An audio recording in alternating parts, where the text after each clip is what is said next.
और अक्सर जब हम दुनिया से हटकर कुछ करने लगते हैं तो दुनिया का आपके खिलाफ होना कोई बड़ी बात नहीं है। अगर आप सही हो तो डटे रहिए। जो आज आपकी बुराइयां कर रहे हैं कल वही आपके गुणगान करेंगे और दूसरों को आपकी सफलता के किस्से सुनाते नहीं थकेंगे। जब सारी दुनिया आपके खिलाफ होने लगे आपको तब भी वही करना चाहिए जो आपका दिल कहता है और जो आपके परिवार और आपके लिए सही हो। आपको काम करते ही रहना चाहिए। एक समय ऐसा आता है कि दुनिया भी आपके साथ ही चलने लगती है। पहले दुनिया उसका विरोध करेगी, बाद में उसका समर्थन भी करने लगती है। आप जो भी करें करते रहें, बस इतना ध्यान रखिए वह आपके और आपके परिवार के लिए और हो सके तो समाज के लिए भी सही हो। देखिए, ये तो मानकर ही चलें, आप चाहे कुछ अच्छा करें या बुरा, लोग आपके खिलाफ होंगे ही। जितने लोग आपके खिलाफ या साथ होते हैं यह आपकी लोकप्रियता पर निर्भर करेगा। अब बात आता है कि ऐसे समय में क्या करना चाहिए। तो श्री कृष्ण कहते हैं, अगर हर तरफ से लोग आपके खिलाफ ही बोल रहे हैं तो सबसे पहले तो ये समझने की कोशिश करें कि ऐसा क्या है जिससे लोग आपके खिलाफ हो रहे हैं।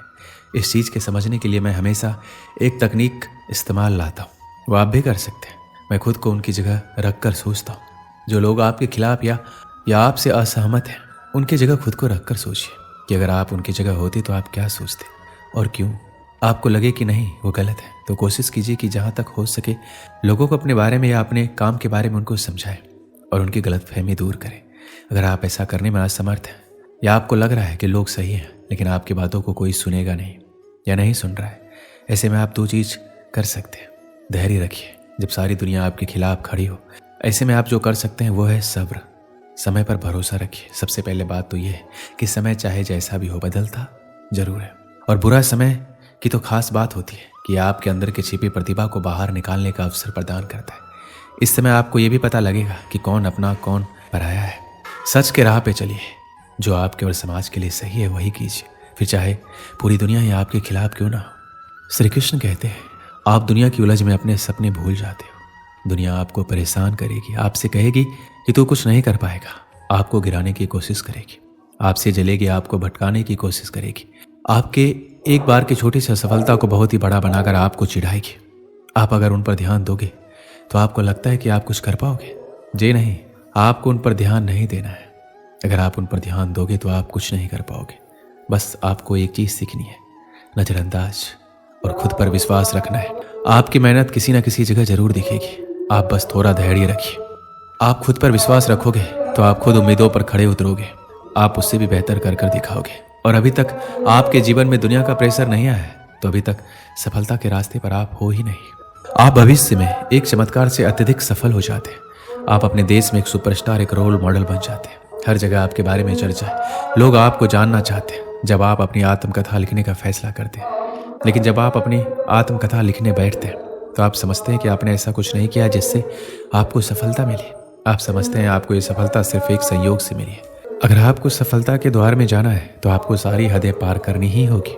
आपकी जो भी खराब आदतें हो सारी आदतें को छोड़ना है और आपको अच्छी आदतें अपनानी ही होगी। आप कहीं से कुछ भी चीज़ को सीखें तो उसे आप एक बार अपना कर जरूर देखिए। ज़्यादा नहीं तो सिर्फ 10 दिन तो करो। लाखों विद्यार्थियों की ये बुरी चीज़ है कि उन्हें ज्ञान फालतू का लगता है और कुछ लोगों को अच्छा लगता है तो उन्हें अपनाना नहीं है। विद्यार्थियों को सफलता के रास्ते पर दिन कुछ नया करते रहना बहुत ज़रूरी है और धीरे धीरे खुद को बदलना भी ज़रूरी है। पर बहुत लोग इसे नज़रअंदाज करते हैं और एक समय के बाद सपनों को भूल के इसी जिंदगी में उलझ जाते हैं। कोई भी व्यक्ति आपका सहयोग तब करेगा जब आपके पास कुछ लेने के लिए है। इसलिए जब पूरी दुनिया आपके खिलाफ हो जाए तो यह ऐसा वक्त है जहां आपको अपनी कमजोरियों को हटाने का अवसर है। दूसरे दृष्टिकोण में आपको अकेले चलने का एक अवसर भी प्राप्त होता है जिसमें आप स्वयं आत्मनिर्भर बनकर अकेले लक्ष्य की ओर चलने का प्रयास करते हैं। और जब आप सफल हो जाते हैं तो आपके साथ पूरा संगठन और कायनात आपके सामने होगा। जब हर चीज़ आपके खिलाफ हो रही हो तो आपको आगे बढ़ते रहना चाहिए और बिना प्रेरणाहीन हुए अपनी गलतियों का विश्लेषण करते हुए, अपने कमजोर बिंदुओं का मूल्यांकन करते हुए, अपनी कार्रवाई के फल के बारे में सोचे बिना लगातार विफलताओं से सुधार कर सीखना होगा। ये ध्यान में रखते हुए कि एक दिन जब आप सफल हो जाएंगे तो आपको प्रेरित करने के लिए कहा जाएगा तो आपके पास अपनी पुस्तक के लिए पर्याप्त सामग्री होगी।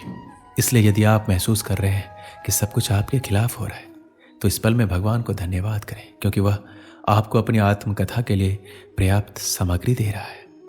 दोस्तों, इस वीडियो में बस इतना ही। मिलते हैं अगली वीडियो में। अपना ख्याल रखिएगा। जय श्री कृष्ण।